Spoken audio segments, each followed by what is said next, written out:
نماز، روزہ اور اعمال صالحہ کے تعلق سے کچھ پیشہ ور مقرر بد مذہبوں کا رد کرتے ہوئے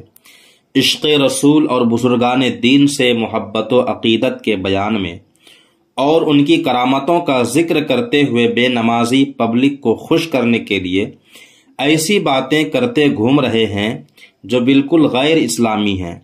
وہ عشق رسول اور بزرگوں سے محبت و عقیدت نہیں سکھا رہے ہیں، بلکہ اس کی آڑ میں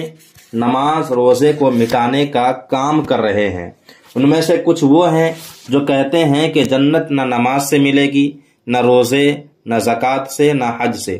بلکہ جنت تو عشق رسول سے ملے گی، اولیاء سے عقیدت و محبت سے ملے گی۔ ان جاہلوں کو یہ بھی نہیں پتا کہ نماز خود عشق رسول کا ایک اہم حصہ ہے، اور جو نمازی نہیں وہ صحیح معنی میں عاشق رسول نہیں ہے، اور جو عاشق رسول ہوگا اس کو نماز پڑھے بغیر چین ہی نہیں ملے گا، اور جو نماز و روزے، زکوٰۃ وغیرہ کو